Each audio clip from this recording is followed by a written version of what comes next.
describe each one of these very impressive women to you before they take the stage. Ellen McKnight, she was here last year. She is a rheumatologist from Pensacola, and she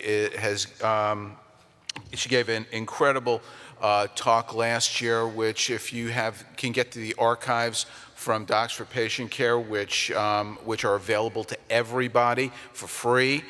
I highly encourage you to access that, and I'm sure the talk she's going to give this year will be even better. Meg Edison is pediatrician from Grand Rapids, Michigan. Meg is a leader in fighting for different things. We pick a cause and she'll fight for it, but maintenance and certification is really, I think, one of her major areas of interest, and she has taken on the Goliaths and won. And then Kris Held, who is an ophthalmologist in San Antonio, Texas, who is now the president of the AAPS, and will have a lot to tell you about them and what they're doing. But you know, some of these people I have been working with from, I remember when we all started and we were just marching on Washington wearing our white coats, and look where they are now, some of the most impressive, powerful women in healthcare advocacy in the country. So without any further ado, let's start the panel, and let me introduce Elaina George.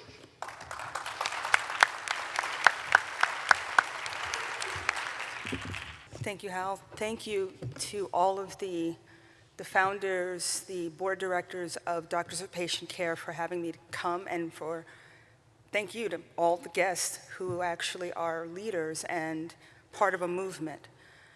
I'm here to talk about understanding how to be the doctor you wanted to be, but I want to start with a story because I think it's very instructive.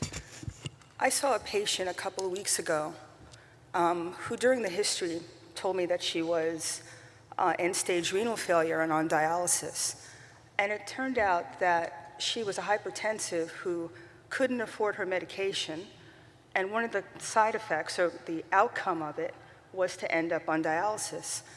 I think that's one of the reasons, or how we can understand why we're all here today and why we're physicians. It's to be an advocate for our patients.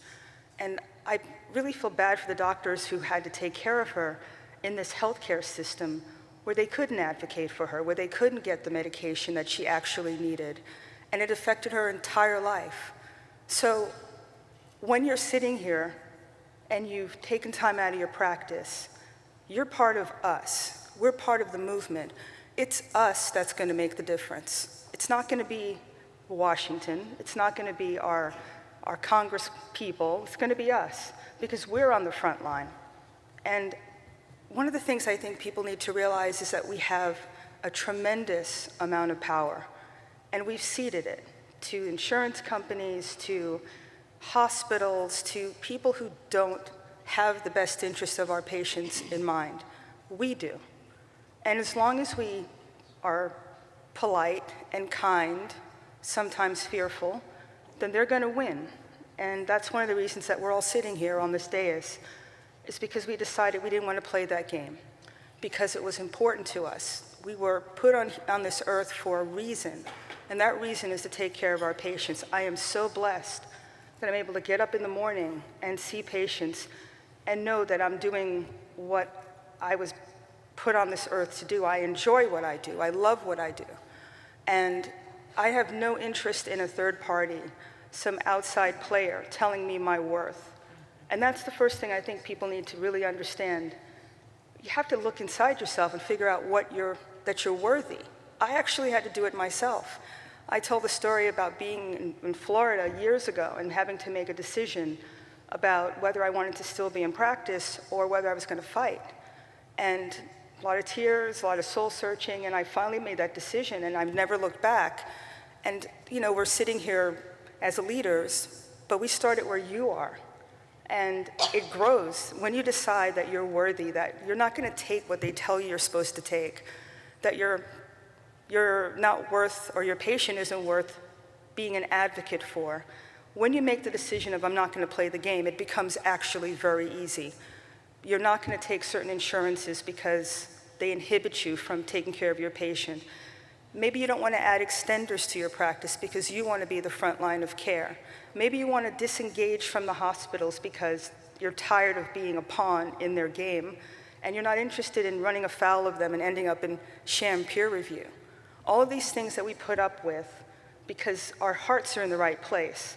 But I don't think we give ourselves permission to take our power back, because when we do, then our patients become empowered. Then this system stops playing the game. They cannot use this system. It will not work unless we're part of it. I think we probably seeded some of that with thinking that, you know, a nurse practitioner, a physician assistant are equal as providers. But again, we're not providers, we're doctors. We did not spend all this time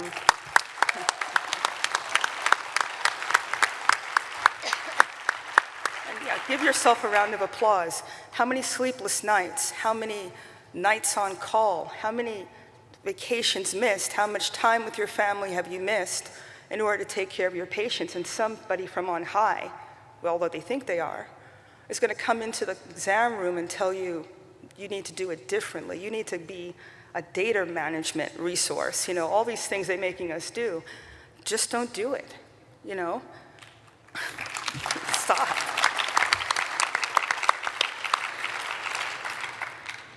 You know, the biggest thing that I did in my practice is that I examined what my day was like. You know, if you're seeing 50, 60 patients a day, which fortunately I never had to do, because when I left my residency, I joined a huge ENT practice, and after 3 years, I realized this is not for me, and I opened my own practice, and I've been a solo ENT physician for 18 years. That's a lot of time on the front line, and I've had to make it work. And part of that making it work was really being an entrepreneur, as Dr. Schur said, where it's an art, it's a calling, but it's also a business. And that's what you guys are here to learn. And I'm just so impressed and honored to be in your presence, because it takes guts, it takes courage to think outside the box, to step out, supposedly on a limb, but when you're out here, you realize, geez, why didn't I do it sooner? I mean, I get to control my own destiny. I get to pick the times that I want to work. I get to take an hour if I want to with my patient. I'm on call 24 hours a day, 7 days a week. I don't get calls from my patients, because when I'm in the room with them, we're speaking with each other face to face. No computer interface between us. No extender being the front line and me coming in and signing a chart. That's the standard of healthcare that we are able to provide. And as we just heard, patients are looking for that. This is the best time to be a physician. This is awesome. You know, when the Affordable Care Act passed, we didn't know, well, I knew. I think Dr. Schurz knew. We all knew it was going to be horrible. But the patients didn't know. But now they do. With $5,000 out of pockets and $10,000 deductibles, they sure as heck know what's going on now. And they're looking for an option. They're looking for a physician that can be their partner. This is an awesome time to step outside the box, because you will have patients beating down your door to see you. They don't want 7-minute medicine. They don't want somebody to come and write a prescription and walk out the door. They don't want to be signed up for surgery that they may or may not need. This is about human interaction, about quality interaction. It's not quantity, guys, it's quality. This is what you're here to provide, and patients will find you. I wouldn't be in practice for 18 years. I wouldn't be thriving at this point if I didn't realize, or I think have a sensitivity to not only what I wanted to offer, but what my patients were asking for. They're asking for our time. That's the number one thing that patients want. And we want the time so that we can actually care for our patients. And if we're able to do that and meet them right in that middle, that's the sweet spot. That's the part where we can actually affect the quality of medicine. No patient is going to want single-payer medical services if they know they can have a doctor that they can pick up a phone and call, that will care for them, that knows their name, that knows little idiosyncrasies about them, as opposed to a conveyor belt-driven medicine driven by algorithms and AI. Which one do you think a patient's going to choose? It's pretty easy.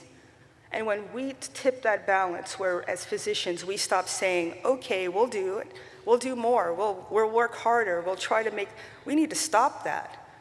That's what got us into trouble in the first place, is being agreeable. Let's be disagreeable for a change. How about that?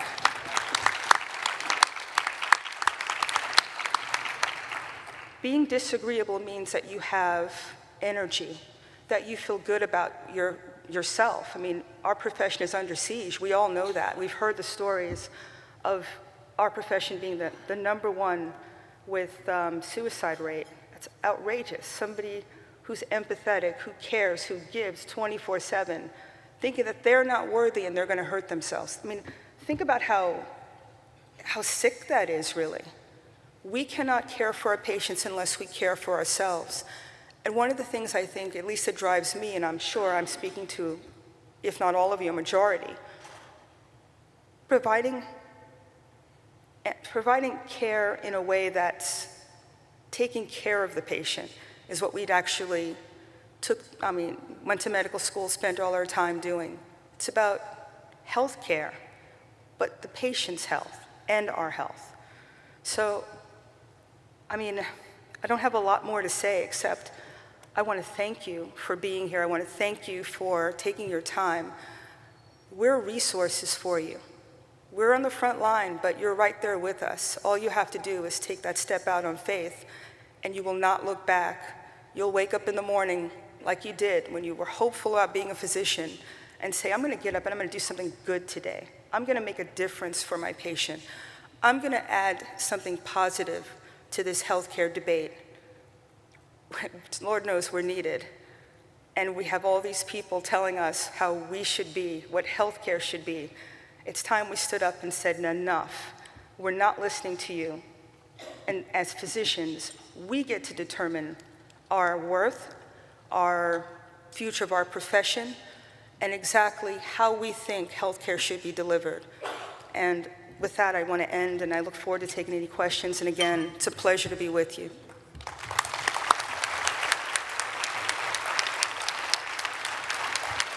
Well, that was inspiring, and Dr. George is someone who leads by example. I don't know if anybody saw the executive order signing at the White House, where direct primary care was a big part of that executive order, and Dr. George and Dr.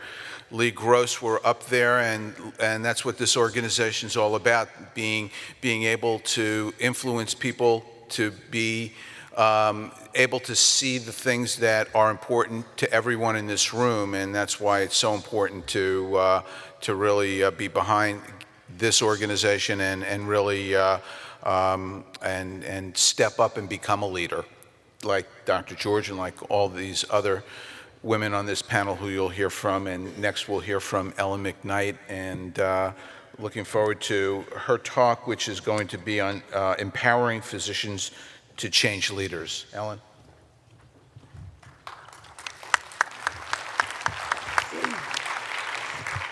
Thank you so much for inviting me to be back with you again this year. Last year when I stood before you, I mentioned that it was very energizing to be in a room of what I'm going to call happy warriors. That's what I said last time.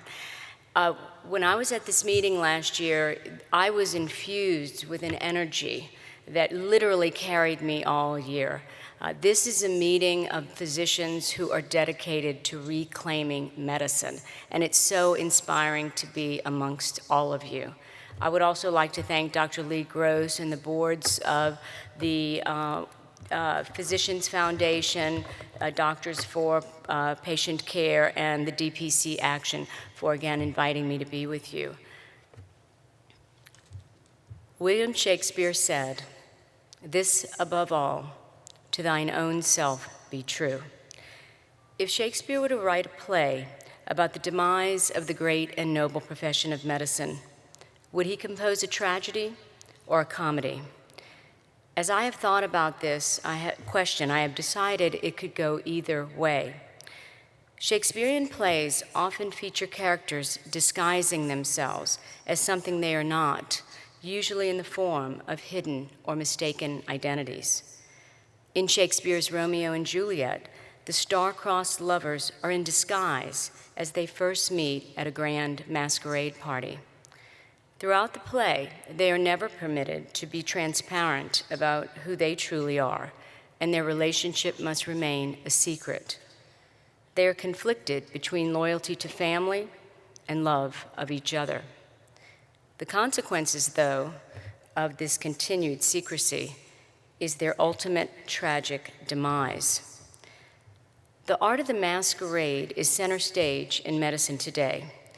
Physicians are being encouraged to play along with this game of identity charades. The rules of this game do not allow us to be fully transparent about who we are and what we do. In fact, our knowledge, skill, and experience is to be minimized, if not overtly denigrated. Physicians are no longer to be respected, revered, or even thanked, for that matter, but instead to be labeled as beleaguered, discontent, and burned out. We are expected to turn a blind eye to the legions of masqueraders, emphatically proclaiming their relevance as we are being told we can and will be replaced. We are pressured to acquiesce to the ultimate masquerade, where non-physicians are dressed up, donning the white coat, wearing the guise of doctor, and we are dressed down as merely providers. This recasting of our roles works to the benefit of administrators and bureaucrats as they continually churn the employment mills of healthcare delivery. The physician workers are often conflicted between their contractual duty to their employer and loyalty to their patients and profession. Healthcare today has been transformed into an assembly line of workers who are sanctioned by government to promote secrecy in all aspects of production. For instance, healthcare workers today dutifully gather and then transfer private medical information, so-called data, to third parties without the patient's knowledge or consent. This data collection is rewarded with bonuses by Medicare and third parties, which serves to propagate the conditioned response of conformity. Pavlov would be very impressed because even if these physicians are not rewarded with bonuses, they continue to perform as though they were. But the profession of medicine can no longer allow for secrecy or for masqueraders. Patients are deceived by those in medicine who prefer their identities to remain hidden, and this deception can have dire consequences.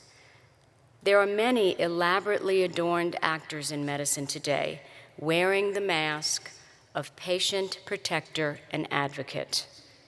Pharmacy benefit managers claim to protect patients as their policies make insulin $500 a month, and diabetics are forced to leave their pharmacies without this life-saving medication.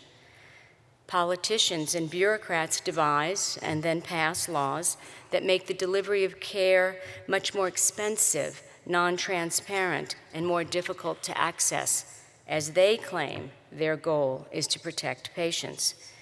An increasing number of non-physicians are portraying themselves as the authentic patient guardians as they sloganeer the platitude, mind of a doctor, heart of a nurse. Omnipresent lawyers claim they must protect patients who have been injured, but in doing so have created a malpractice system which is a cornucopia of frivolous claims. These attorneys reap a harvest of riches, reserving the lion's share of the financial reward for themselves. Insurance companies, whose very existence is predicated on protecting patients from extreme financial harm, have devised a convoluted scheme of networks and deductibles, which entraps patients into paying as much for their health insurance as they do for their mortgage. Insurance companies project a facade that their product gives true financial coverage and protection when they have made it impossible for most patients to utilize their product. Instead of seeing the facade, patients see a mirage of true protection. The illusion is that they have excellent Cadillac coverage, yet they pay enormous sums of money only to be denied services when needed. This Cadillac has turned out to be a money-guzzling junker for most Americans, and patients are not being protected, as is claimed, from financial ruin. I believe it is our duty to attempt to lay bare the secrets of those who offer only illusions and facades. Our patients are often unable to see through the disguise of these actors, and because of this, their actions go unchallenged. But this secrecy and deception is not only affecting our patients, it is affecting our colleagues and our profession. A bitter season of deep discontent has settled in over our beloved profession.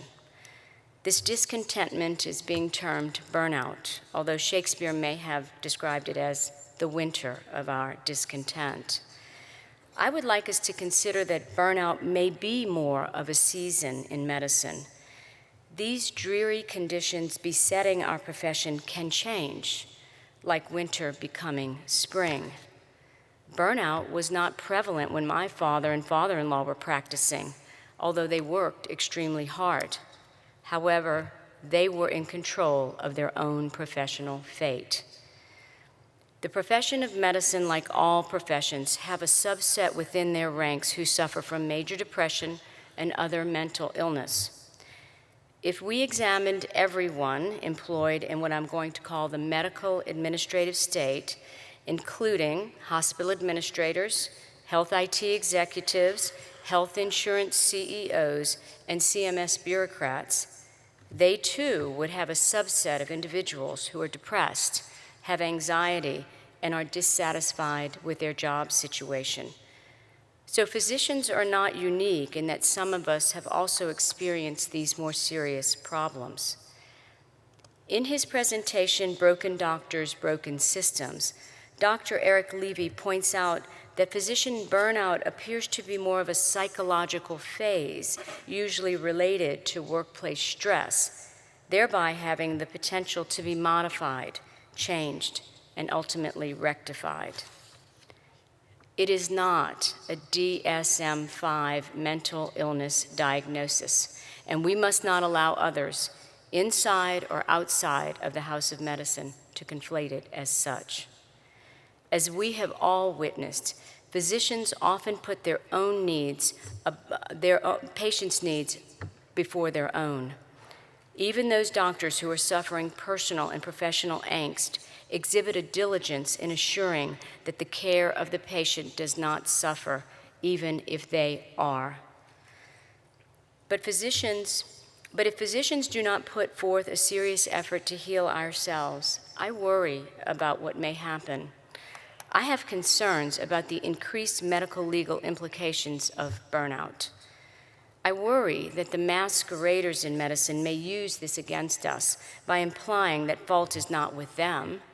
For instance, they will never concede that the use of the junky, clunky EHR has increased the rates of medical errors, but they may attempt to shift the fault to all those so-called burned-out doctors. I have real concerns about government, i.e. politicians, at some point deciding they need to solve this physician burnout issue by giving us what? More mandates and metrics to prove we are truly well. There exists a powerful potion, however, which could be the antidote to our discontentment, but it will require us to drink from the cup of physician autonomy. The key is for doctors to once again become the sole determiners of their professional fate. Just look to the physicians here today who have gleefully imbibed the intoxicant of physician autonomy. There is no burnout, and there is no discontentment. There is, though, a true love of this model of direct care, so much so that they are committed to share every aspect of it with you this weekend. That harkens back to a different time in medicine where doctors shared all things as collegial members of our great learned profession. That mindset differs significantly from the hyper-competitive model that predominates in medicine today. This hyper-competitive model is stoked by the medical administrative state in hopes of keeping us dormant, too weak to mount a meaningful response to their assaults on our profession, especially a response which would foster physician independence. Just being at this conference geared towards physician autonomy and patient protection would be considered by many in the administrative state to be disruptive. The term disruptive physician no longer refers to a physician who exhibits disturbing, unethical behavior. The term disruptive physician now means you and me and all of our independent colleagues. But what is the behavior that defines a so-called disruptive physician in medicine today? Would physicians be labeled as disruptive if we encroached upon the turf of the profiteers and corporatists, demanding price transparency for our patients and freedom from the indentured servitude to the EHR for ourselves? Would physicians be labeled as disruptive if we supported current legal action against the boards and showed up in legislatures around this country to demand that we be protected from the extortion racket called maintenance of certification?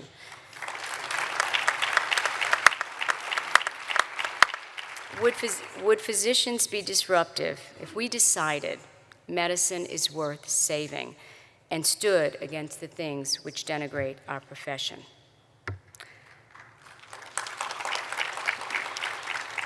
But how would Shakespeare portray our physician disruptor? The one who would need to find the courage to be the unmasker and the revealer. See if any of these physician phenotypes sound familiar. Maybe you have encountered doctors like this, and maybe I was once a doctor like this. And I use he because all Shakespearean actors were men, even if they portrayed women. What a dreadful thing when you think about it. He might be portrayed as a hapless conformist who willingly complies with every rule or regulation that has ever been proposed, no matter how cumbersome or worthless. He is so busy trying for his MIPS bonus that he doesn't realize there is a better way, and because of his oblivion, the profession fades away. Maybe he is a doctor who is so weakened by the dictates of the administrative overlords that he has been rendered powerless to rise out of his dormant state. He knows something is wrong and claims to want a different path for his practice and his professional life, but he's just too afraid to act, and because of his fear, the profession is lost. Perhaps he would be a tragic figure who is desperately trying to save the profession, yet time and time again, he is thwarted and ultimately betrayed by saboteurs who purport to be his colleague and claim to be his ally. My hope is he would be an independent, direct primary care doctor, one who has said, forget you to insurance companies, who has said, forget you to Medicare, and who has said, forget you to mega corporate pharmacies, but who has not forgotten his patients or his calling. The natural result of this direct relationship would be the revealing of those who were never necessary, but whose interference was allowed because they masqueraded as though they were. Perhaps the most famous soliloquy in all of Shakespeare's writings begins, to be or not to be. To be or not to be, that is the question. Whether it is nobler in the mind to suffer the slings and arrows of outrageous fortune, or take arms against a sea of troubles, and by opposing, end them. Physicians in this country have thought it noble to suffer and endure the slings and arrows aimed at our profession. Many doctors have thought it beneath them to speak out and fight back against the things which denigrate our profession. This has resulted in the outrageous fortune which has befallen medicine. These outrages include our doctors' orders being promptly ignored the moment they are written, and our indentured labor to health IT doing 4 to 6 weeks of uncompensated work a year. This outrageous fortune also includes laws which prohibit physicians from making a fair profit, but encourage the masqueraders to use our skills to profiteer off of our patients. It is truly outrageous when insurance companies, mega-corporate pharmacies, and so-called non-profit hospitals cunningly disguise their overpriced services as being benefits they provide to the patients. Politicians and administrators have allowed for the encroachment of individuals into our learned profession who have not acquired the extensive knowledge and skill that has been the standard for our profession. It is troubling that within this group of non-physicians, there is a growing chorus of individuals gallingly claiming that all that medical training doesn't really matter. Now that's truly outrageous. Should we continue to suffer the slings and arrows wielded by those who add nothing to the practice of medicine? These slings and arrows which continually increase the heights of the hurdles we must clear in order to get our patients what they need. Must we continue to endure the slings and arrows of regulations and rules placed on us by interferers who greatly increase the cost of health care, not by adding value, but by skimming off a sizable portion for themselves? Should we continue to support our specialty societies, societies who claim to be our shield against the unending barrage from the medical administrative state? Yet these same societies usually give up the fight when the incoming fire gets too intense, the political pressure builds, or their monetary interests are threatened. These bureaucratic bastions of organized medicine predictably acquiesce as they sheepishly acknowledge that they really are only capable of, quote, minimizing the damage. The damage, however, is never minimal. Our support should go to fearless, physician-centric organizations like Doctors for Patient Care and DPC Action.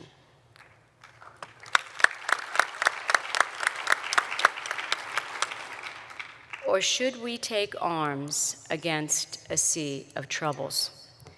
Physicians have a formidable armamentarium, an intellectual and knowledge-based arsenal that is fortified by our Hippocratic oath, which, once taken, forever places us as the true patient protectors. Our knowledge, skill, and experience forms our weaponry as we take arms against this sea of troubles. There is a truism about we physicians that often gets lost as we attempt to navigate these turbulent seas. It is the physician who possesses the knowledge. It is the physician who has the skill. That knowledge and skill is always with you. So where you go, it goes. It does not stay behind if you decide to get out of a situation which forces you to do things counter to your oath. All of your knowledge, your skill, and now your experience is yours, and it has enormous value.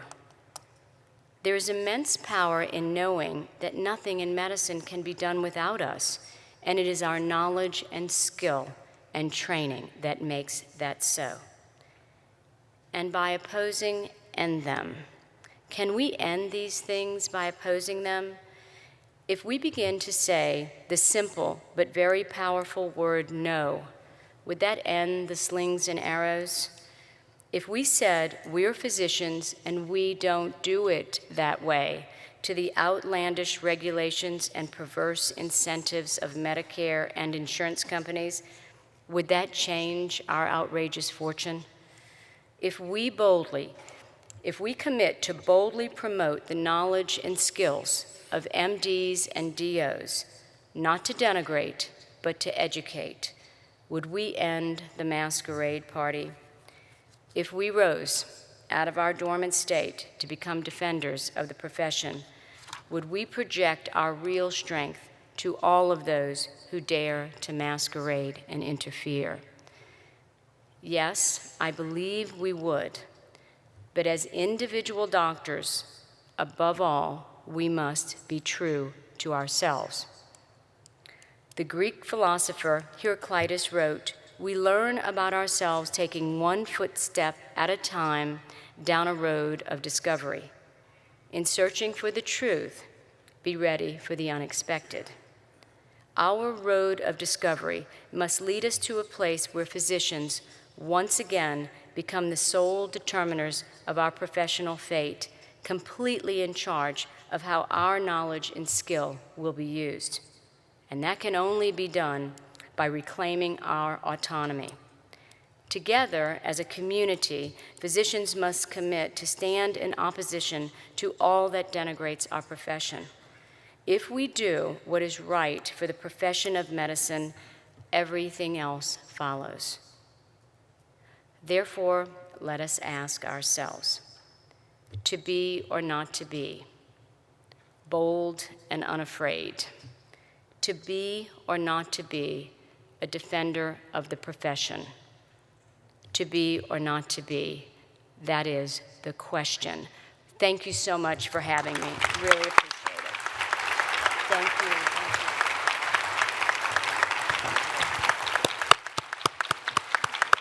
That was wonderful, Ellen. I got to spend less time watching SportsCenter and reading Shakespeare instead. You know, I'm a disruptive physician, and each and every one of you here today are disruptive physicians too, because you're doing something that the mainstream medical societies don't want you to do, which is to buck the system and swim upstream. So you just need to understand that going in. I was hoping that this doctor was going to be here today. Ellen had a lot of powerful messages in her talk. There's a book that a friend of ours wrote that I highly recommend, and you should write this down and you should get it. It's called The Price We Pay, and it's by Marty McCary. And it is going to piss you off because he really unpacks a lot of what Ellen said in her talk, and it's spot on. And even if you think you know a lot about the challenges and issues that we are facing, this book will teach you something. It certainly taught me some things that I thought I knew that I didn't. So our next speaker is Meg Edison, who's going to tell you how to fight back against the man. So I'm a pediatrician, and we always have a little bit of an academic inferiority complex. So when they asked me to give a talk, I was like, I'm totally doing a PowerPoint because I'm going to be legit. There we go. Just hit that. All right, Okay. Go back like that. Yeah. Go back. And how do I go forward with that? That, yeah. All right. And also, I had an ulterior motive because if I don't have slides, then you get to have a close-up video of my face on that screen. So that's why I went for the slides. I have known Hal and Lee and Ori and Mike and Beth and behind-the-scenes people, Felicia and Bob, for a while now. So I think we actually, and Kris too, we met in person probably spring of 2011, Doctors of Patient Care, at a conference in DC that I attended. And I think that was probably the first time that Lee had ever given an actual public talk on what they were doing at Epiphany. He didn't have the name Direct Primary Care at that time. I think it was known in some of the Sermo underground as the Lee Gross / Sandyfoot plan. And I remember getting to that conference, and he was up there, and I'm not a big fan of speaking in public, so I can recognize this in other people. And I remember looking up on the podium, and I could see that Lee was in agony. This was just not something he enjoyed doing. And I was like, man, I have got to pay attention to what this guy is going to say, because he is putting himself through significant physical pain to bring this message to us. And there was a physician there, a surgeon from the Upper Peninsula, Dick Armstrong, who had invited me to come to DC. And he leaned over to me and he was like, pay attention, Meg, because what these guys are doing, this is going to change everything. And he was right. what you guys are doing, that has changed everything. The rest of that meeting was a complete blur for me. I mean, I had healthcare policy thrown at me. We were up on the hill in white coats. I'm a pediatrician, so I had to actually go buy a white coat to go up on the hill. And you know, so you know, you're in these rooms with these senators and these congressmen, these famous people you only saw on TV. It was very, very, very overwhelming, and I don't think anyone that was at that meeting left unchanged. There's a picture out there with all the doctors in their white coats in front of the Capitol. I'm not in that picture because I was with about 20 other doctors on the other side of the Capitol looking for everyone. So that just shows you how much I didn't know about the system at that time. I should take that picture, our selfie, and just like stick it up there because we were there. Anyway, what I think is fascinating is how all of us left that place, and we just had to figure out where our niche was. We just really motivated to make medicine better for physicians and patients and how we were going to do that. So for some people, that niche ended up looking like this. For some of us, that niche ended up looking like this. For me, when I left DC that time, I was just trying to figure out what am I going to do, and I was like, you know, get real, Meg. I'm a small-town pediatrician, private practice in the Midwest. There was just no way. I had 3 small kids. I'm like, there's no way I can be jet-setting off to DC all the time. Whatever I do, I've got to figure out a way to make it work for my budget and for my family, and it's probably going to have to be local. I was also really mad at a lot of people around that time. I was mad at politicians for passing a bill they had no business passing without any understanding of what they were doing. I was mad at the next group of politicians who got in there because they didn't seem to understand anything else. They didn't have the will or actually know how to fix what was going wrong. I was mad at organized medicine. I was really mad at the AMA. And what I realized as I was in these policy meetings, I understood medicine, I understood the business of medicine. I didn't understand the politics at all.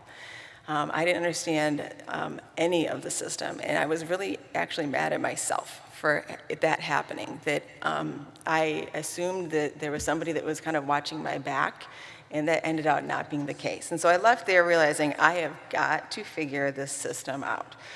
And I guess I'm going to show you kind of where I was at that point. I want anybody who knows who their senators are to raise your hand. Now, I'm not going to be judgy because at the time Obamacare was passed, if it had been a multiple choice, I probably could have figured out who my senators were, but if it were fill in the blank, I probably couldn't have. So hands up if you know who your senators are. All right, if you know who your congressman is, hands up. If you know who your state senator is, hands up. If you know who your state representative is, yeah. So this is what I found crazy, is the people that you have like the least amount of influence on, who really don't care what you have to say, are the people that you know who they are. The people that you actually have the most influence on, your state representative, the person who actually really wants to hear what you have to say, you don't even know their name. And that was pretty messed up to me, and I was determined to figure out how to work that.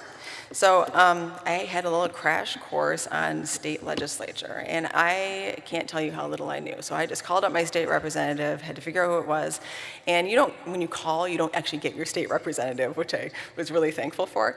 You get a young person, and it happened to be a young person from the district who actually had been a patient in our practice many years before. So I pimped that kid for information. I was like, you have got to tell me everything, because I know nothing. And when you say that to these young people, they will tell you everything.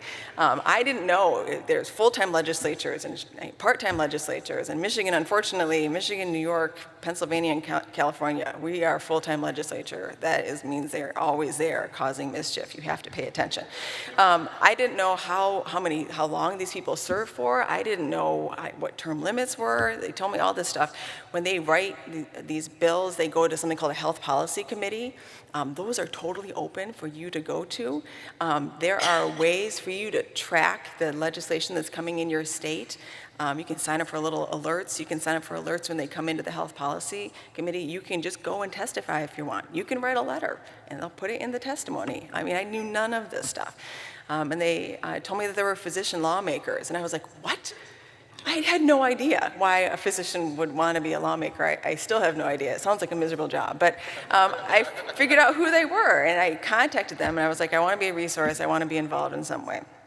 So I had followed this stuff for a while, and there was enough coming down from the feds with the ACA that was going to affect the states that I figured, all right, I can get involved at the state level. And the first thing that came through were the Obamacare exchanges. And I had learned enough when I was in DC that economically it was better if the state did not set up an exchange and if the feds were allowed to do it. And so I was like, I know this. So I went out and I wrote op-eds, I gave talks, I got physicians to come and testify in committee, got people to come from, grassroots people to come to the Capitol and talk with their lawmakers about this, and it worked.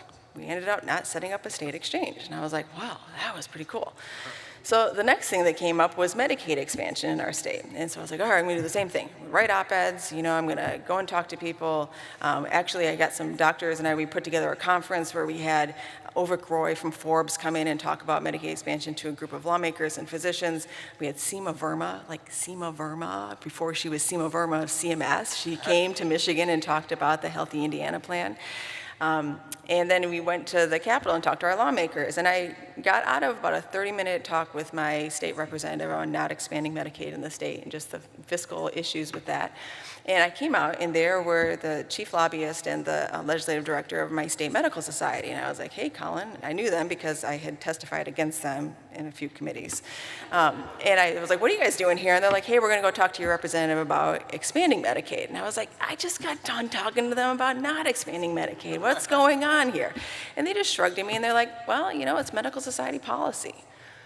And I left there, and I was like, what dark magic is this? What do you mean policy? Who makes up policy? Is this behind closed doors, a smoky room? What is this, right? And it ended out that Michigan expanded Medicaid. And I sat there going, man, I am missing something.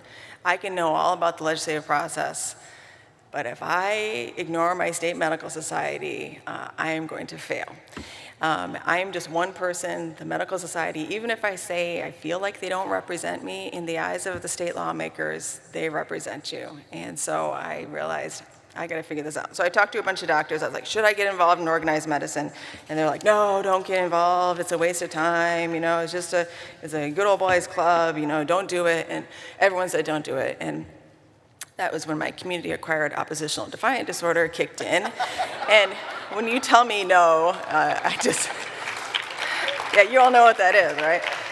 When you tell me no, I gotta do it, right? So I just jumped in both feet, and I learned about what a state medical society is.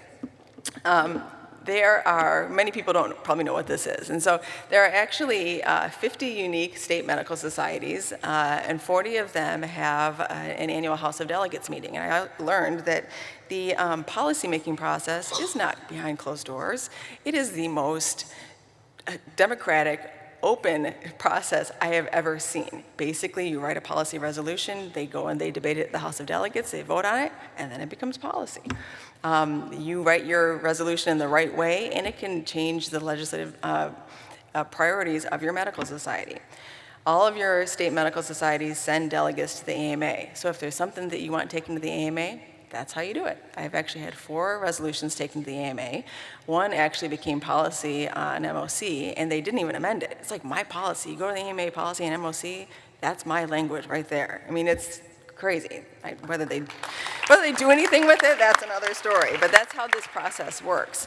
But most importantly, your state medical society is the voice of physicians to your state lawmaker, more so than your specialty society, your state specialty society, more than the AMA. The lawmakers are listening to what the state medical society has to say. So now you're like, well, what was it like getting involved in this process? And it was exactly what I was told. It is a good old boys club, in the best sense of the word. So first off, I was expecting ogres when I was going to join the society, and it turns out they're really good people. This is a thankless job, going and sitting on these committees and spending this time, and these are physicians who truly care about our profession and about patients. We may disagree on the means to get to the end, but we all have the same goals in mind. They are mostly boys. I don't know why that is. It's mostly guys involved in organized medicine. That is no reason for women to not get involved. I found that in leadership positions, they're more likely to put women in leadership positions because there are just so few of us involved. So if you're a woman out there thinking of doing it, just get involved.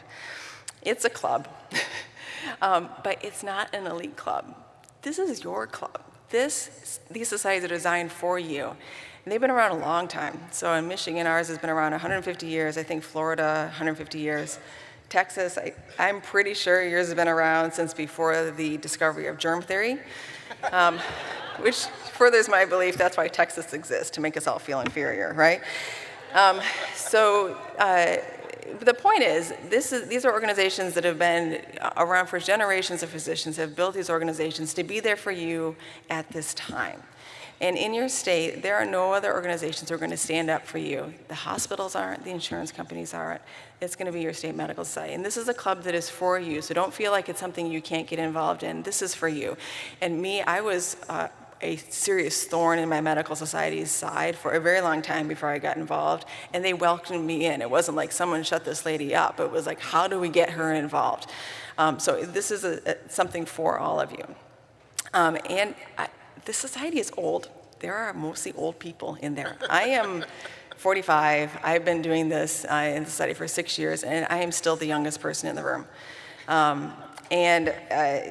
You might think of that as being a negative. I have found that to be an incredible positive, because that the opportunities for physicians right now in organized medicine, stuff you can get involved in right now, you used to have to wait a long time to be able to get in those positions.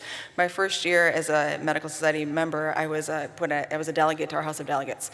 The next year I was on a committee. The next year after that, I was chairing a committee. I mean, within like a few months of me becoming a medical society member, I was on the board of my county medical society, and now I'm the president of my county medical society. This stuff can move very fast, and you can get involved very easily.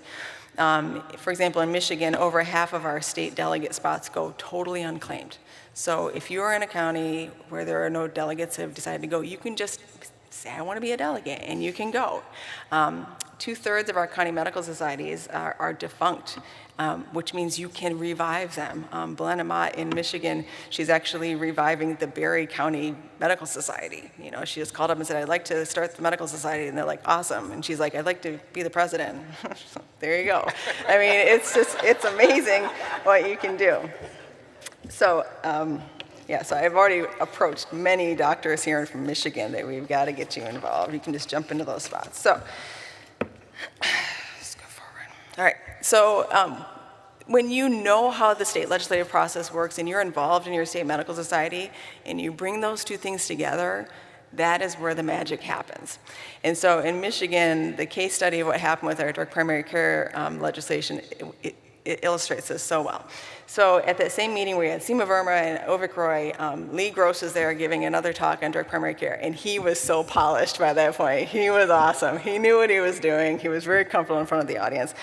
And in the audience, there was a lawmaker, a new state senator, Pat Colbeck, and he heard Lee's talk, and he was on fire. He was like, I am going to pass DPC legislation in Michigan. He was going to do it. And I was like, great, how can I help? And he was like, well, can you make sure the medical society is on board? And I'm like, sure. I had no idea how to do that. So I called up my friend Ken Fisher, who is my mentor. He had been a past president of the medical society. I was like, how are we going to do this? He said, well, we're going to write a resolution. So we wrote a resolution. It was going to the House of Delegates, and I was actually on the committee where it was going to come into my committee. I was like, this is going to be cake, no problem, right? So we get to the House of Delegates, and I'm listening to this, and there actually was another resolution they were going to be discussing to actually kind of work to outlaw what they were calling concierge medicine, but it would have also affected direct primary care practices. And then everyone started testifying on the direct primary care resolution that we had written, and it was all opposition. And I'm watching this go down. I'm like, oh my gosh, we're going to go down in flames, right? So I'm on this committee. I can't say anything, but I texted my friend Ken. I'm like, you've got to get over here, and you need to explain what direct primary care is to these people. And Ken came over, and he did it. He explained to this committee exactly what was going on, what direct primary care was. And then in the committee, I got to do the same thing, explain exactly what was going on and why we needed this legislation passed in Michigan. And it passed out of committee. The medical society voted on it, became policy. When Pat came to get his legislation passed, the medical society was totally on board, no question. And that was amazing to me. When I think about what the alternative could have been, if we had not been there, judging by the tone in that room, we probably would have we wouldn't have supported direct primary care. The medical society probably would have opposed direct primary care, which would have been disastrous. And that's where, this is, if you're not at the table, you're on the menu. That was never more obvious to me than at that moment, that if we hadn't been in that room to explain to people what was going on, we would have not had that outcome.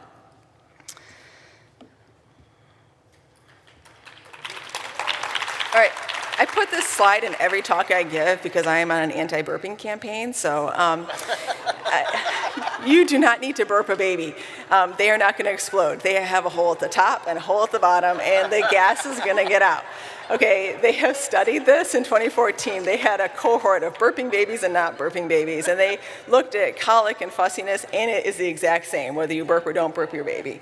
And actually, they found that the burping cohort spit up twice as much as a non-burping cohort. So there you go. That's your public service announcement from your friendly neighborhood pediatrician. All right. So I'm going to skip through these next slides really quick here. Am I? Oh, all right, so here we go. So for those of you now, you're like, well, what do I do if I get involved? What can I do at my state level? I actually came up with some options here for what you can get involved in. Phil Eskew helped me out with this. Yeah, you guys can see it. All right, so the first stuff is direct primary.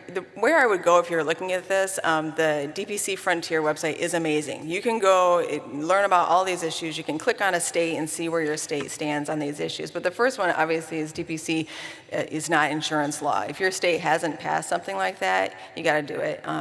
Really, you don't need to reinvent the wheel. I mean, if you're going to go to your medical society, we've already written the resolution. The laws are out there. Phil says the Wyoming legislation is his favorite in terms of the language. Physician dispensing rights, not affecting many people, but Texas hasn't quite figured this one out yet. And I feel bad for Texas, but Michigan never beats Texas in anything. And this is one of those things where Michigan has beat Texas. I think you guys are you're gonna figure it out eventually, right? Pathology billing rights. There are now 18 states where you just can't contract with pathology. There were 19 states.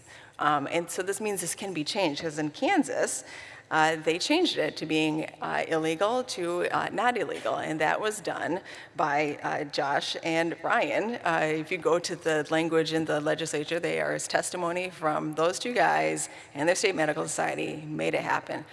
And if those two guys can make it happen in their state, you guys can make it happen in your state. Lab billing rights, another thing you can work on. Medicaid contracting rights, Colorado and Kentucky, you guys are not able to do that. You need to work on getting that switched around. DPC pilot programs for state employees and Medicaid, get working on that. Oklahoma has some fantastic language, and if they don't murder it in committee, it's going to be really, really awesome for what they can do. Whatever you don't look at Michigan's pilot program at all, it's like the worst language on earth. It's run through an insurance company, and the insurance company, you're kind of this pass-through physician, and you have to use in-network providers, and you have to do prior auths and use their formulary, and I'm like, that sounds not like direct primary care. And if you really want to tilt at windmills, you can take on certificate of need. If you can get we need to have more options for labs, more options for radiology, more surgical centers to bring down the cost for our patients. MOC, if you want to take on a beast, that's another one. If you're out of not using insurance, it doesn't really matter a whole lot. But there are many states where you could be, you're not allowed to call yourself a board-certified physician or a specialist if you're not board-certified through specifically AAPS boards. And passing legislation to make sure you don't need to be doing MOC in order to get your medical license is also very, very important. All right, I'm going to skip through these. These are from Phil's website. You can go look at these, except to say, Phil is a very soft-spoken person, but I'm telling you, he rocks the 80s neon in his graphics like no one else. They are amazing. So look, this is amazing. All right, so I'm going to talk a little bit about MOC briefly, but this, you don't need to know much here, but look at this, just to show what physician involvement can do. We didn't have any MOC laws just a few years ago. And the gray states are the ones where we don't have anything. Blue is where there's actually action happening. And this is 100% physicians getting involved and making this happen.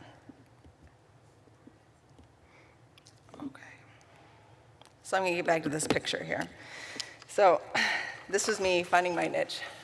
This is Ned Canfield. He's a state representative for the state of Michigan, and this was taken last December. I had worked on MOC, getting a state law in my state to prevent it from being tied to licensed insurance providers in Michigan. I started working on it 6 years ago, writing a resolution in my medical society and following it through. And we had legislation that just kept on failing. And every dirty trick in the book you can imagine, from the American Board of Medical Specialties and the American Board of Pediatrics, were thrown at us. I had Blue Cross Blue Shield causing all sorts of havoc in my practice because I took on this issue. And this last fall, we had a changeover in our legislature. We were going to have a split government, a Democrat governor and a Republican legislature. And this guy here, he had had enough of politics, and he was like, I am out, you know? So he was going to be done. And I was sitting here going, all this work, 6 years of work, is going to be just thrown down the drain. And I got myself organized, and I was like, all right, you know what, there's lame duck session. Let's see if we can get this done. And I asked all of these lawmakers, can we get it done on lame duck? I talked to the medical side, can we get it done on lame duck? And they all said no.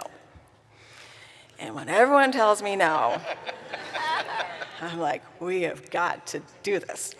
So got my medical society on board, and we did. We pushed this through in lame duck so fast that the American Board of Medical Specialties were just caught flat-footed. They didn't even know what was happening.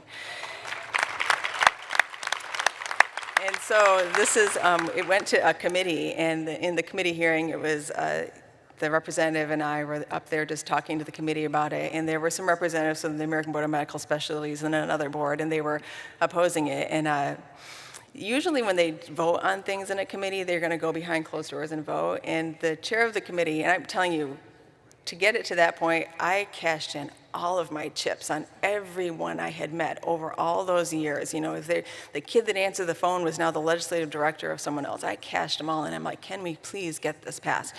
And the guy that was chairing the committee, he knew how much this mattered to me, and he called for a vote right there in front of ABMS and everyone in the room, and it was unanimous. And it was the coolest thing to say. So came out of the room, we took that picture, and then I went in my car and I cried for a long time. I was so happy. But that was my niche right there. It's not Rose Garden, it's not White House, but that's where I found I can make the most impact. That was great.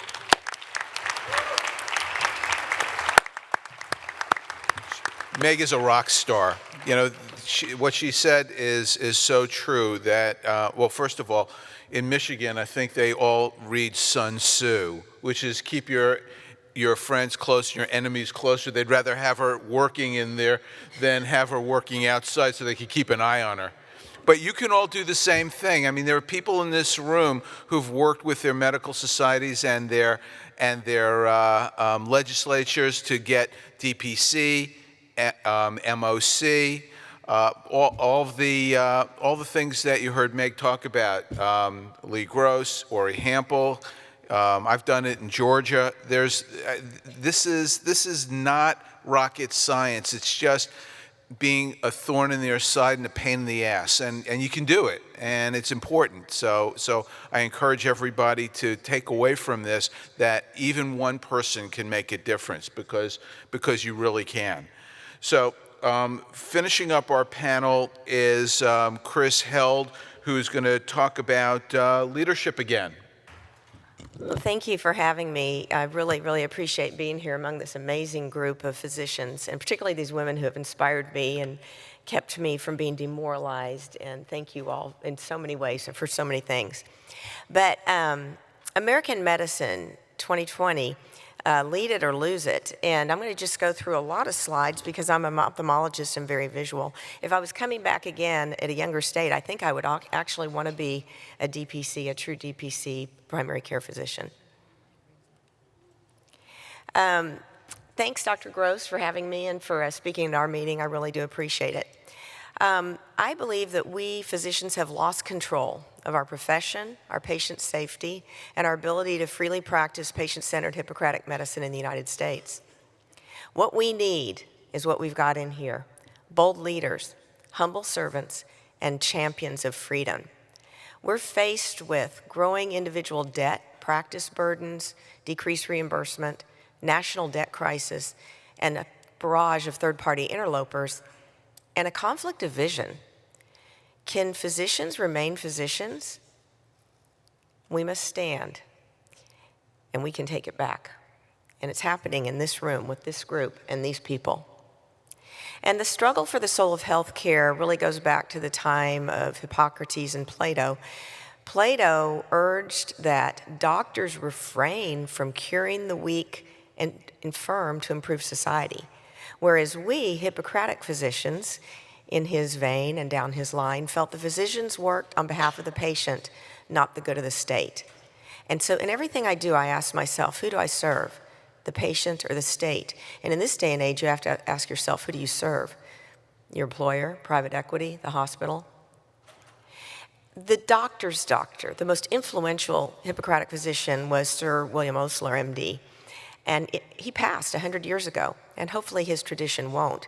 He called medicine an art, and he was so instrumental in laying hands on the patient, examining the patient, talking to the patient, going in the room. Here's my family of physicians. My father's a neurosurgeon, and my two daughters, one's a dermatologist, one's a resident. They both did internal medicine residencies, as did I. Because you're a doctor first, you're a physician first before you go out and specialize. My father always had a saying for his department of neurosurgery: honor the tradition, serve the sick, and advance the field. And we have got to recruit team members to Team Hippocrates. Now here's when I talk about the conflict of vision. The influential physicians with the Affordable Care Act were those like Ezekiel Emanuel. And he did things like the Grim Reaper curve. And the thing that really impressed me in a negative fashion was this article in the Atlantic, and you should read it. Why I Hope to Die at 75. An argument to why you and your families should just let nature take its course. Very different vision that I have, and very different vision than my father has, very alert, active, and 88 years old. Dr. Emanuel was one of the key advisors on the Affordable Care Act, and he bemoaned that doctors take the Hippocratic Oath too seriously as an imperative to do everything for the patient. He felt that we need to redefine doctors' obligations. Medical students should be trained to provide socially sustainable, cost-effective care. And then there was Don Berwick, Obama's first head of CMS, and he believed that the federal government actually should step in between doctors and patients and curb and redistribute the use of medical resources. So this is pretty shocking. The impact of that philosophy on current healthcare policy cannot be overstated or underestimated. So who are we? Who do we serve? Will we honor our code of ethics? And how about that forgotten patient? You know, our founders knew about what was coming, and we had to fight to secure our blessings of liberty, and we need to do that every day. And the burden of debt is as destructive to freedom as subjugation by conquest. Our debt clock, our national debt clock, just hit $23 trillion. We're spending $3.2 trillion a year on quote-unquote health care. Is single payer the answer to this? No. It is really the mechanism by which we will lose our freedom. And one of the myths is that medical care is unaffordable. It's so expensive that if we don't have insurance, we can't get medical care. But we know that's true. The people in the room, we know how much the actual cost is, and we must address those underlying drivers. And if you get sick, you'll go bankrupt. That's another one. Well, we know about that. When I was a medical student way back when, and this is I stayed on faculty for a while at the med school, and this is one of my residents. She now has 3 physician children, and I was pregnant with my second physician daughter there. And the state needed doctors in Texas, so my tuition was $300. And when you added in the malpractice fee of $25 and health of $60, it came to $430 my senior year. Flash forward. My medical school in University of Texas Med School in San Antonio is one of the top 10 lowest in the country. But our even in-state tuition is $19,700 a year. But if you look across the country at public medical schools, in-state average $37,000, out-of-state $62,000, and a median medical school debt is $194,000 when you get out. That's why 47.4 now of physicians are employed. You can't afford to go out and set up like we did in our communities and stay in our communities. We need to fix that. That needs to be an initiative. Here's one of my daughters who's, when she was a resident, an intern, now she's an attending. She stayed on and wants to serve and help in the university before going out. And doctors are not tools of the hospital as it plays their cartel game, but that's how they're using medical students and residents these days. Interns are not going on rounds or staying home and doing notes. They're pushing carts down the hall. They're having nurses round with them to tell them how to build to the highest level.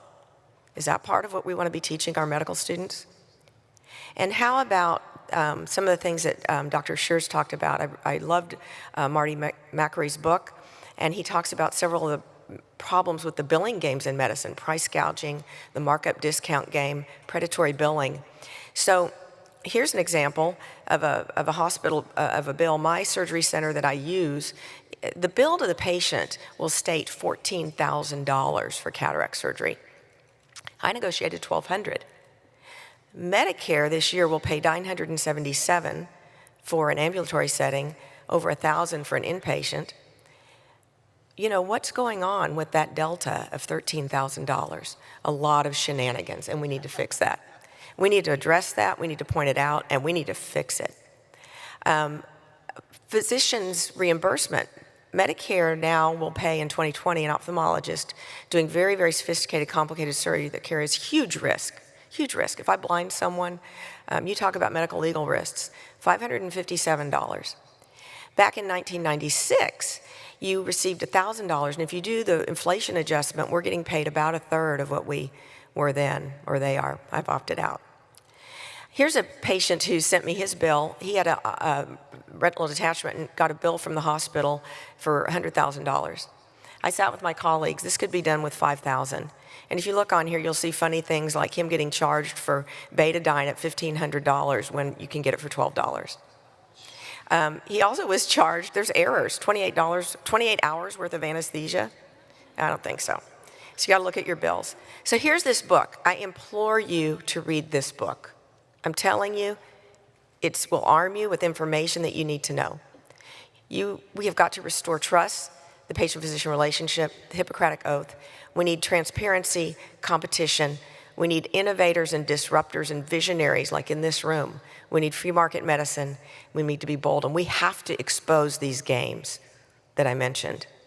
The kickbacks, the hidden costs, the shakedowns, and they have names, and we really, really, really read this. The second book you have to read was written by Kris Jacobs, a dear friend and great policy guy.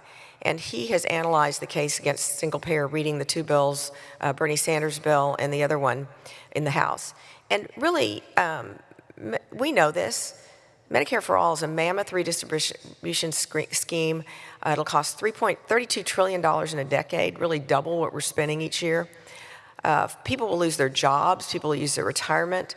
It makes private insurance unlawful to go into effect. And really, the joke is Medicare will be gone, because they're going to take that money and put it into a quote-unquote health plan for all the seniors who will be at the end of the line. And in there, Kris Jacob points out that doctors and hospitals will be required to do abortions that are tax-funded. It's going to be the beginning and end of right of conscience issues.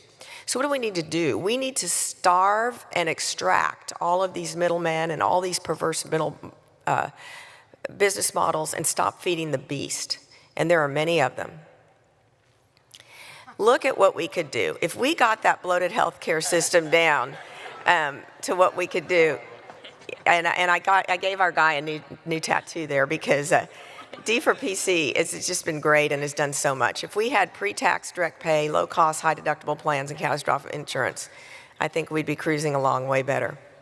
And we know that since, 55 years ago when Medicare and Medicaid were created as safety nets for our poor and needy and as a way to take care of our seniors, they have not stuck to one word of it. We have just seen a crescendo of rapid-fire laws and rules and regulations that have turned us, as we talked earlier, into glorified billers, data collectors, violators of patient privacy, and deniers, rationers, and delayers of care.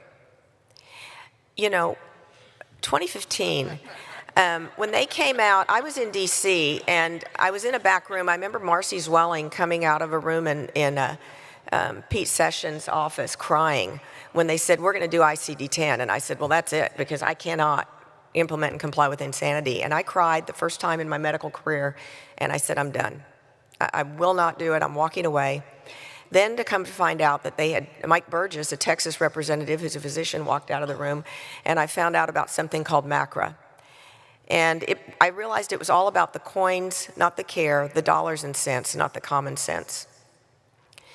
On my surgery, on my wall, my OR, it says, if you don't put down the size of the lesion, they're just going to say it's the smallest and pay you less, which proves it doesn't matter reality. It matters about billing. Are we really at the point where if we document it, we did it, and if we don't document it, we didn't do it? So I went to an ophthalmology meeting, and they said, literally, the government relations person said, well, if you can't beat them, join them. Y'all's problem is you operate too fast. Not enough RVUs, and just do it. Comply. Buy these courses, implement, and comply. And then the AMA, Charles P. Kroll, who's really a forensic accountant, has looked at some of the things that Dr. Edison referred to, and the costs of MOC and what these people make on billing and implementing and just CPT codes. And they make way more money, and this actually tells you how many more millions on an implement and comply industry for us, a test for profits industry, a billing and coding industry. And this has supplanted the best interest of physicians and patients. And if you look at that graph in the bottom, look what has happened at CPT revenue compared to dues revenue at the AMA. The dues revenue over the last 10 years is down like $8 million, whereas the revenue from other sources is up $92 million. Who do you think they're listening to? There is an alternative to implement and comply. You and I are not alone. The voice of Hippocratic medicine has not yet been silenced. And this is my favorite picture, and there I was, and I couldn't believe what was going on. I even drug my dad up here. Is this for real? My dad's standing behind there, and as so many people in this room that had huge influence on me and my mission in going forward in medicine, we're all, you're on the other side, Meg was on the other side. Use your talents, find your role, and let's all fight together for Team Hippocrates. When I get really upset about something, one time I called Elaina and I said, Elaina, I got it. She has a radio show, she's really gifted with that. I said, can I come on and vent? And she was able to lead me through saying some things because I'm not comfortable with that. It's really outside my zone.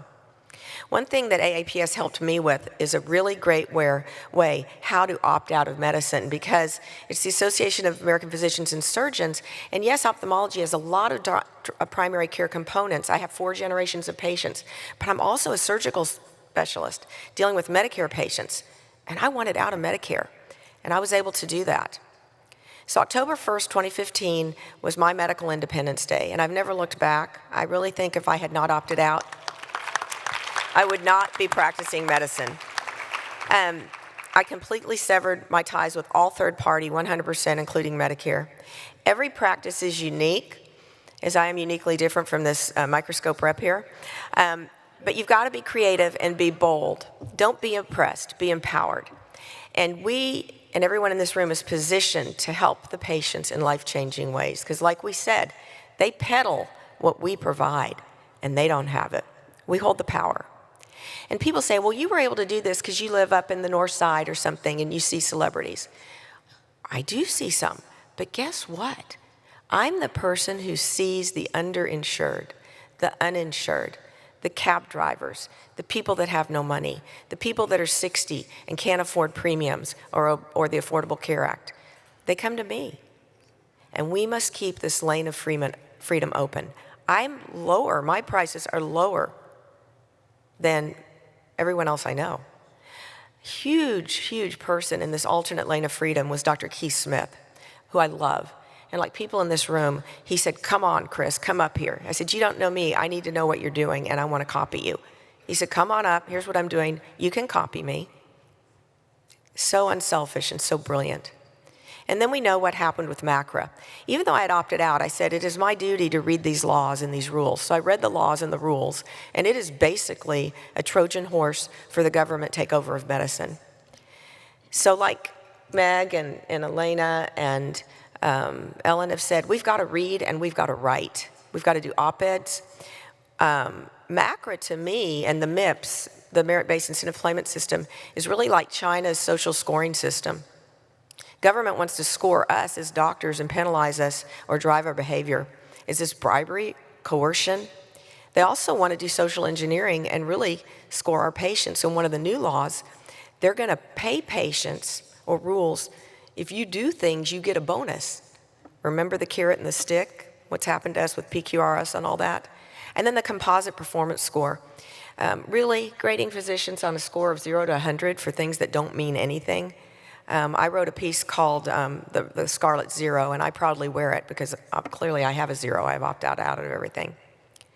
So the MACRA rule, you know, they write a law, they pass a law, but then the agency has to do all the rules. That's just the rule. And they didn't just take over Medicare, it was commercial insurance. It was not just the MIPS data, it was all the data. It was a total privacy violation and a violation of the Hippocratic Oath. It created multiple levels of intermediaries wasting billions of dollars. Remember when they said it cost $40,000 a year for physicians to do this? And we're collecting meaningless, error-filled data? So MedPAC is the group of 17 people charged with telling Congress what's the state of Medicare and what's going on. They said, forget it. This MIPS thing is unsustainable. It's terrible. They spent $1 billion reporting it in the first year, and when they looked at just 4 specialties, it was $17 billion on our end to report. Imagine if we took that $18 billion in 1 year and spent it on actual patients. Wow.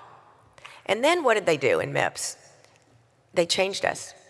We're all physicians. I always tease that my mom could bring me to an appointment and she's a nurse, but she could be a physician. They said eligible conditions, and if you look here, it's physicians, PAs, nurse practitioners, CRNAs, everyone from a dietitian to an audiologist. And if you read this little rule, it says that they intend to use their authority to expand the definition of a MIPS eligible clinician through future rulemaking in the years. They're going to make everybody is a clinician. Well, they were worried that people wouldn't do this, and so they came up with this thing. You know, CMS has to implement the laws they're given. So they said, pick your pace. They said, just do one thing and you can qualify this year. Well, of course, you know what goes for there. And so M.D.ber, the head of CMS now, has to implement this, and they're huge on ACOs. They are going through this value-based ACO business. Because what's going on? The Affordable Care Act means now for a 60-year-old. And this is M.D.ber's story. A 60-year-old couple living in Grand Island, Nebraska, who earns $70,000 a year, the lowest cost silver plan will cost them $38,000 a year in premiums and $11,000 deductible, more than 2/3 of their income. So do you see why they're going without insurance and why they're coming to me as an out-of-network surgeon and why they need to come to you? I invite you all to set up DPC practices in San Antonio. We need a rheumatologist. I would love to work with all of y'all. We need to make models and forward this with every specialty. They threw money at a problem they didn't fix. So that just said, pretty soon ACOs and participation are going to be mandatory. So patients are suffering, physicians are suffering. I just didn't feel it was ethically tenable to continue anymore. And they can't do this without us. You can't enable them. You're not entrapped, you're empowered. And there is an escape hatch, but we have to blaze new trails. One thing I had to do was I had to write a series of dissents on the MACRA rules over and over and over again, to the point that finally Andy Slavitt invited me to come up to CMS. And my friend Judy Thompson, a general surgeon from San Antonio, went with me. And I called it our Read, Write, Travel, Fight tour. And we did get a few wins. They did exempt a lot of the smaller practices from having to do MIPS and gave us a little bit of an exemption on some privacy. But, you know, MedPAC said repeal it. And what does Congress do? Keep going forward with it. I haven't heard anything about repeal. So this takes time, it takes money, it takes sacrifice, but we have to all do it together. I chose innovation versus implement and comply. And I'm able to offer my patients the latest and greatest technology at less than what Medicare won't cover it, but less than people that are in network and taking everything due. In my world, I'm seeing now third world cataracts that I haven't seen in a long time because people are going without care in San Antonio, Texas. I'm the one not playing, and yet I'm the one taking care of these patients. And I love it. I'm so humbled and blessed to do it. This group of people, we met up here in DC. This is how we network. Marnie with AID and dear Marcy, and look at Vanilla Singh, CMS, head medical officer CMS, who led the wonderful pain task force, and my friend Jane Hughes. And of course, Andy Schlafly. We need to work with not just physicians, but also attorneys and our legislators. And I loved this group. And when we went up, there's so many special people in this amazing group. We have to engage and work with moral, virtuous people who love patients and will fight with them. And Lee was there, and many of our friends in this room were at that meeting. So we have to know them. I know my senators, and I escape and hide out in their offices when I'm up there. When I was up there on the MACRA business, I went by, and Senator Cruz was one of 8 to vote against MACRA, because I was able to tell him what was in it. Kat's here, a wonderful DPC Texan. And in Texas, when our Texas chapter of AAPS was fighting MOC, we needed help. And Ori, we can always count on Ori and from Houston. And he helped us because it is all hands on deck, because they try to swoop in the middle of the night and undermine every bit of our effort. Don Buckingham, an ophthalmologist, is a state senator. So we have to use our connections, and we need to run for office. And guess what? Sometimes you have to go to court. So Texas legislature meets every other year, and we've had, year after year, we've had direct patient care legislation, and they will not bring it out of committee to a vote like Megs did. So we go up there and we give our testimony, and it doesn't happen, and it doesn't happen.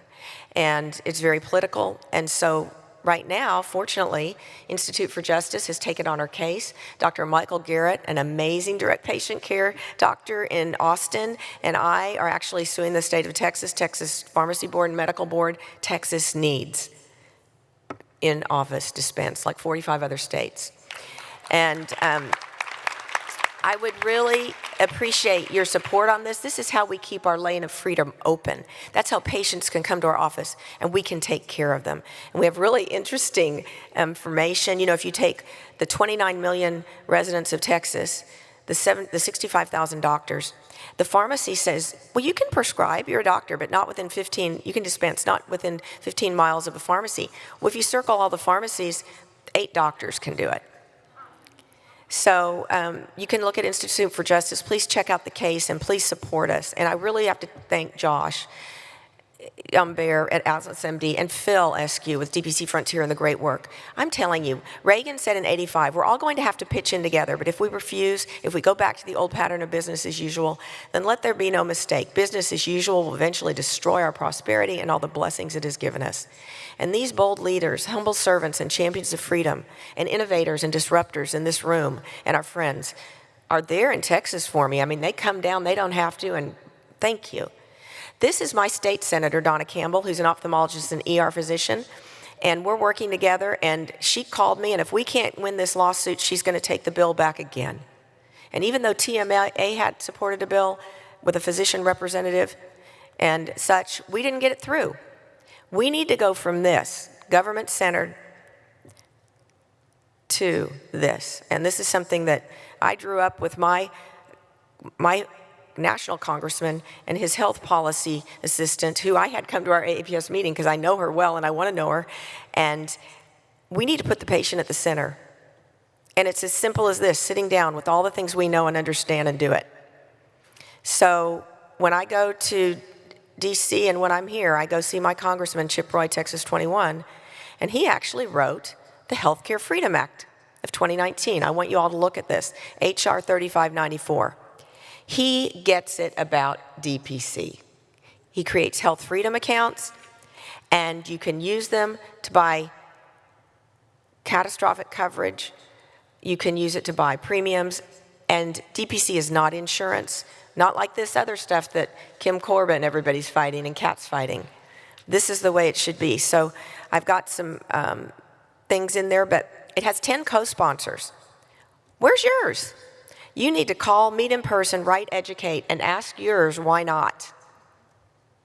And this, only 66 pages, the Republican Study Group came up with a framework for personalized affordable care. It's great. Read it. I read it on an exercise bike. Voice your support. Where's your congressman?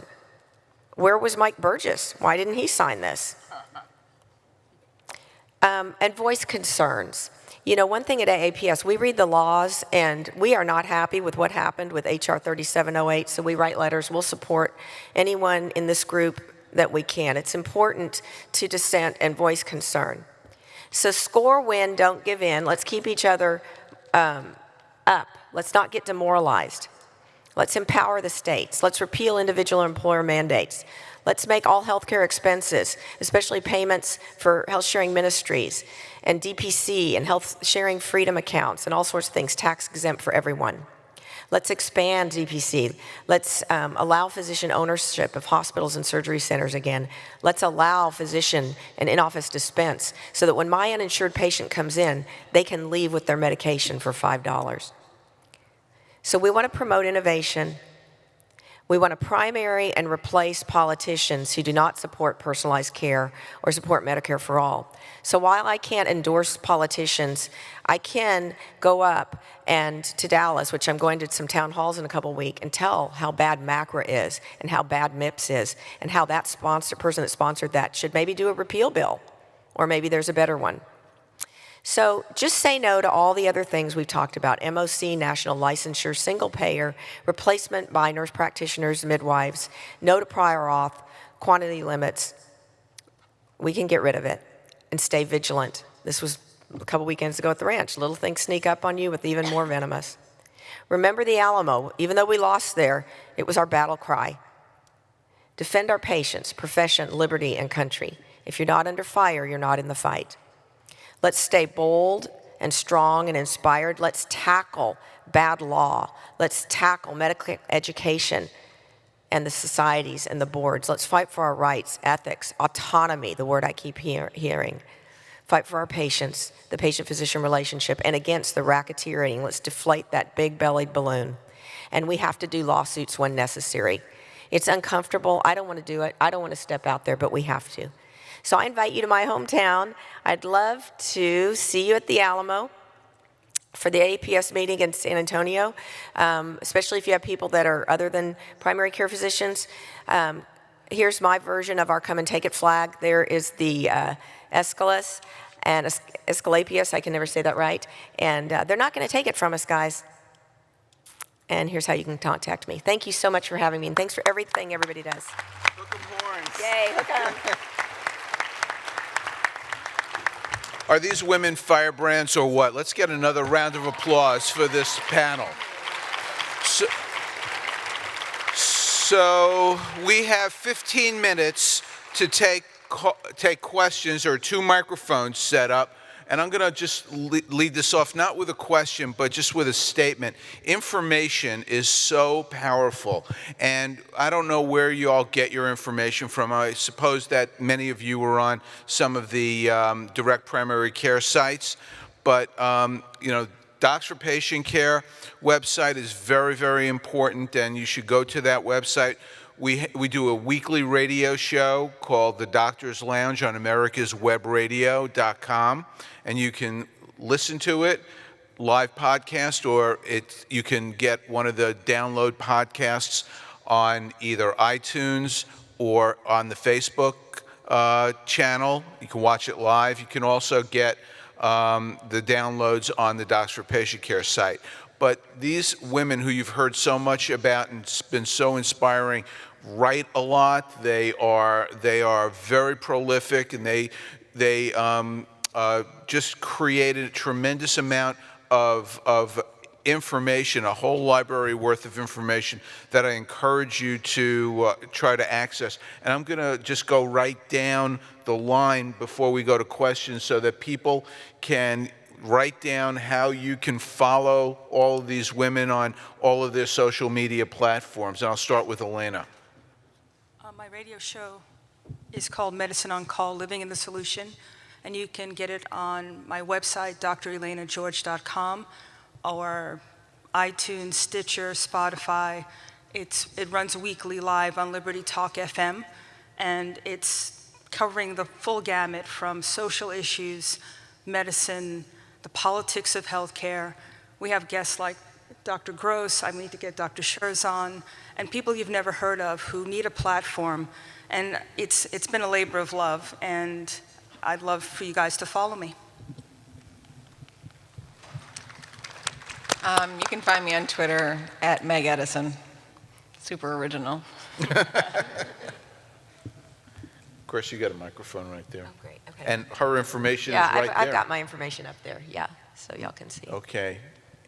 So the platform that I use, and I'm now inspired to agitate a little bit more after hearing these amazing speakers, is Dr. L at McKnight, M.D. Ellen.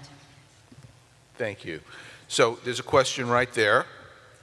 Let me just make a quick comment. I think this is the most important session of all the sessions we're going to have today, because I believe that there's an enormous number of forces that are against us, and unless we are politically active and involved, we're not going to win. And so my question kind of is that you're kind of preaching to the choir here, right? Almost everybody here believes in this, but how are we going to reach the majority of physicians out there who are either apathetic or on the treadmill or frankly fatigued at the end of the day from a long day of work, and they're not involved? If we do not reach a critical mass of doctors, we're going to get run over, and the forces are there. Artificial intelligence is going to replace a lot of our primary physicians.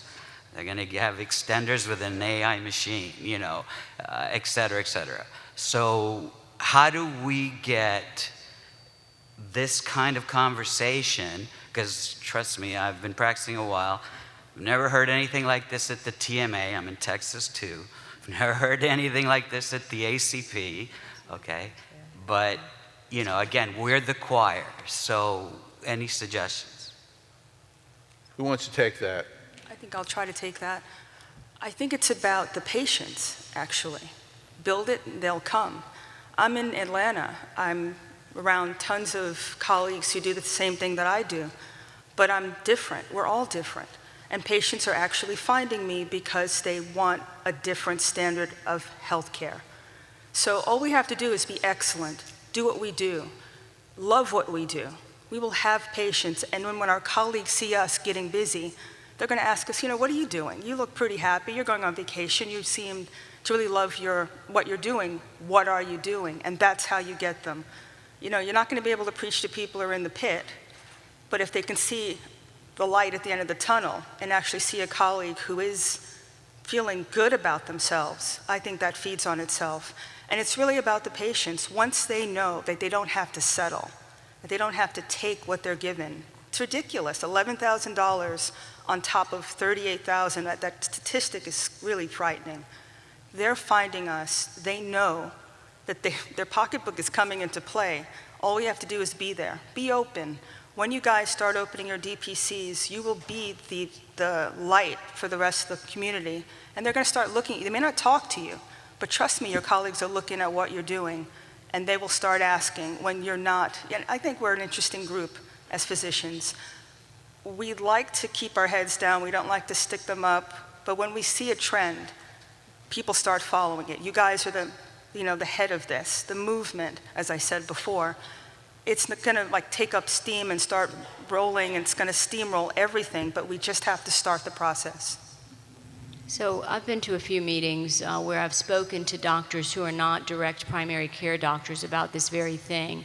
The thing that I have highlighted is, number one, I've given examples about direct primary care and the success that it's had.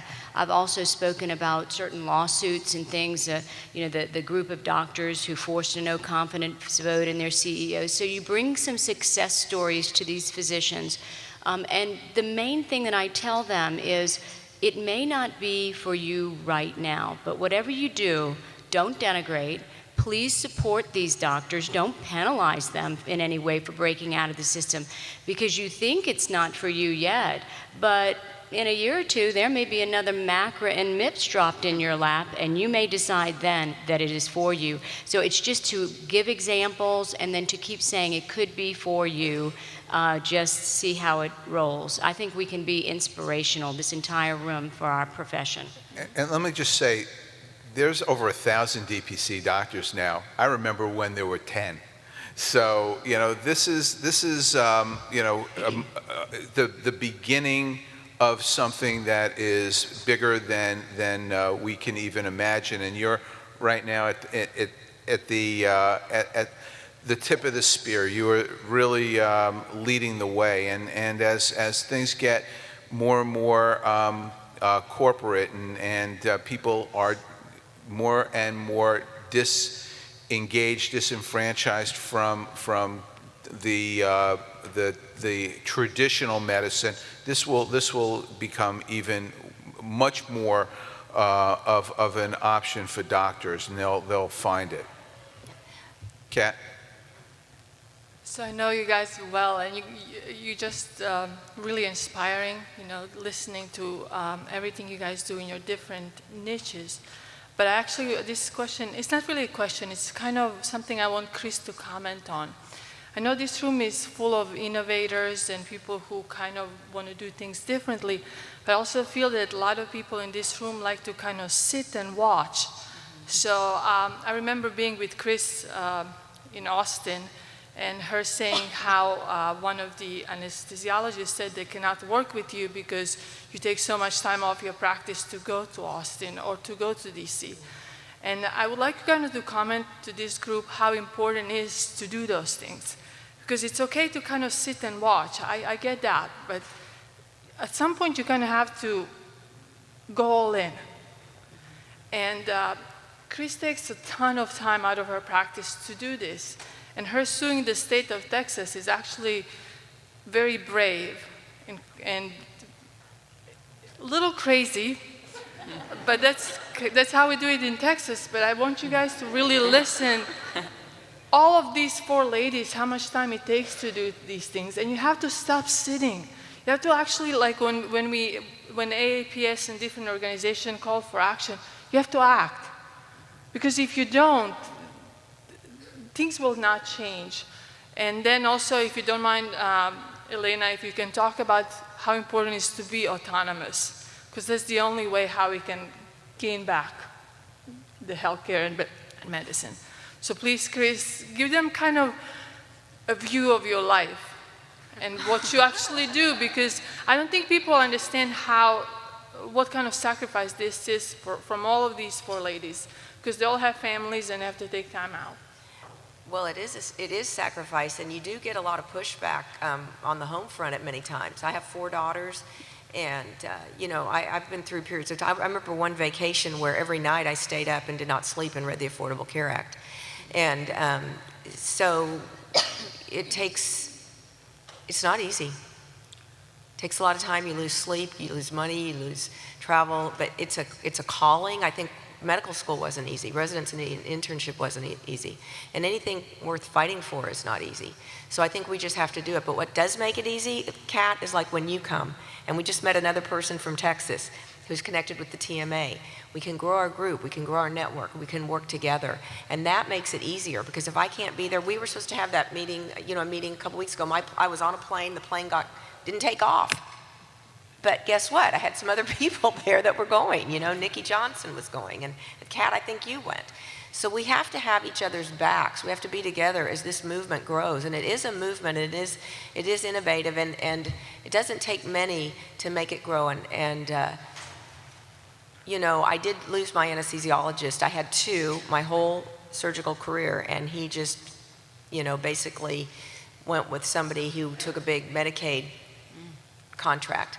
But guess what? I found a new one that's incredible. I love him. He gets it. He came from Puerto Rico. He's brilliant. Trained here. Love him. He's growing with the movement, and I pay my anesthesiologist on a direct patient care. I think I pay him about what they get for 3 or 4 cases. Well, Yeah, so they probably in the shabbiest gig in town.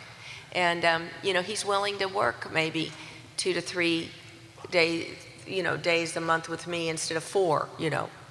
you know, So- but the takeaway, I want people to not feel that they have to emulate you, because you are really unbelievable.